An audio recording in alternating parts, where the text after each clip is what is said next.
C'est la première fois que ce sont des étudiants en santé qui vont faire de la prévention. Ça me paraît une bonne idée, que ce soit des jeunes qui portent auprès des plus jeunes ce message de prévention. Alors, ce n'est pas toujours des plus jeunes, mais que ce soit des jeunes qui portent ce message de prévention, ça me paraît une excellente idée. Et ensuite, que ça se fasse dans l'interprofessionnalité aussi.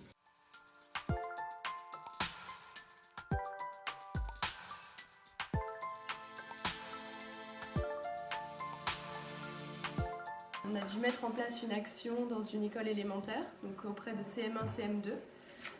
On avait 2 classes, donc c'était dans l'école élémentaire des Grands Crus à Chenaux. Donc on a dû, à partir du mois de janvier, préparer une action donc, sur le sommeil et l'hygiène de vie. On s'est axé plus sur le sommeil, car on avait fait passer un questionnaire qui nous a orientés plutôt vers ce thème. Du coup, on a pu mettre en place 3 actions qu'on a pu réaliser en classe. Une action qui représentait le train du sommeil, donc où ils devaient remettre en place les différents cycles du sommeil. Une action avec un jeu de loi, donc plus attractif. Et on a pu créer aussi un marché du sommeil, où les enfants recréaient leur rituel au moment du coucher.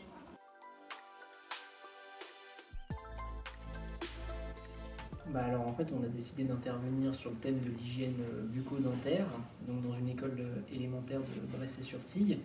Et notre objectif c'était vraiment de tenter de sensibiliser les enfants à l'importance de l'hygiène dentaire, de se laver les dents et d'essayer de faire un projet qui était assez ludique et où ils pouvaient s'amuser et apprendre en fait en s'amusant sans vouloir trop donner non plus de connaissances et trop vouloir les moraliser sur le fait que avoir une mauvaise hygiène dentaire c'est pas bien.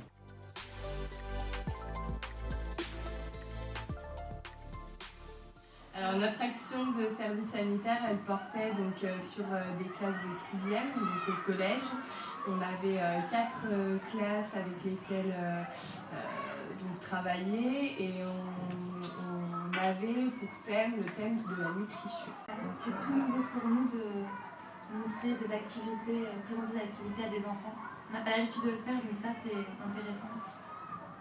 Et c'est pour ça que globalement notre activité elle se composait de petits jeux.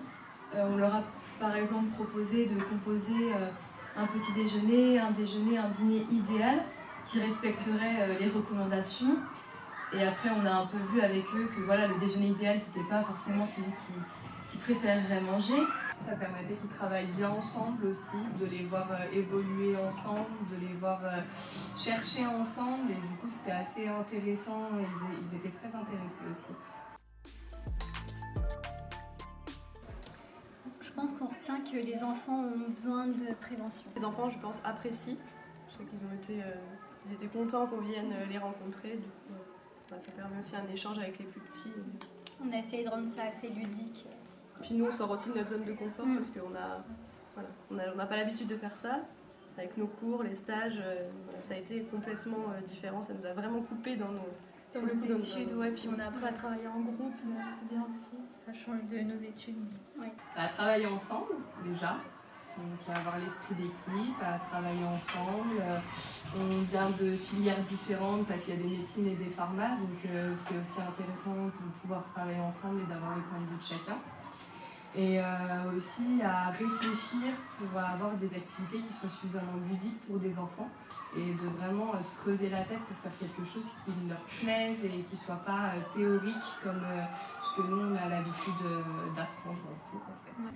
Voilà, je pense qu'on a appris déjà à travailler en groupe, c'est pas toujours simple, on l'a vécu, il y a eu 2-3 fois où on s'est pas disputé, mais il y a eu 2-3 fois où on n'était pas forcément d'accord sur ce qu'on voulait faire ou comment on allait le faire. Donc on a appris à travailler en groupe, donc ça s'est bien passé au final, on en a discuté et on a trouvé la solution. Travailler en interprofessionnalité, c'est vrai que travailler avec des sages-femmes, je pense qu'on n'aura pas souvent l'occasion de le faire.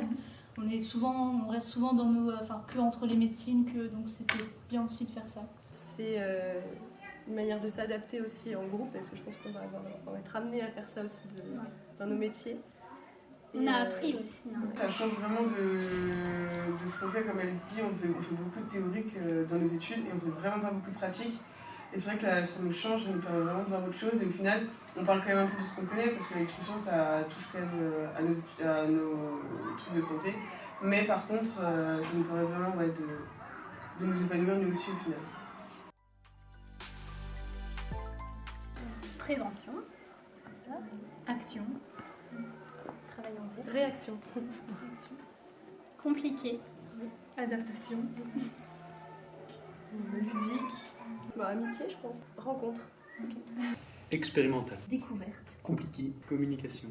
La pédagogie, Ludique. par le jeu. Groupe. Donc créatif, collectif, Prévention. Travail. équipe, motivation. Santé. Pédagogie. Alors le service sanitaire, pour moi, s'il y avait un mot à mettre dessus, ça serait le mot prévention, promotion de la santé. Je rattache totalement cette action au parcours éducatif de santé auquel tout élève a droit depuis le maternel. Alors il m'a été demandé d'être référente de proximité sur mes 2 collèges, dont celui aujourd'hui tout est filmé. Et le rôle, en fait, ça a été de recevoir les étudiants. Il y a eu des échanges par mail, messagerie professionnelle, et puis de voir ce qu'il en était de leur progression, et puis je pense peut-être de les rassurer un peu, j'espère. Et puis d'être présente pour le côté pratique, voilà, ce que je fais aujourd'hui sur toute la matinée. Je trouve que la relation qu'ils ont avec les services sanitaires, qui est relativement jeune, c'est super. Ça fait vraiment un travail de prévention, pas par les pairs, mais pas loin. Et je trouve qu'ils disent des choses plus facilement avec des personnes extérieures qu'avec des personnes à l'intérieur.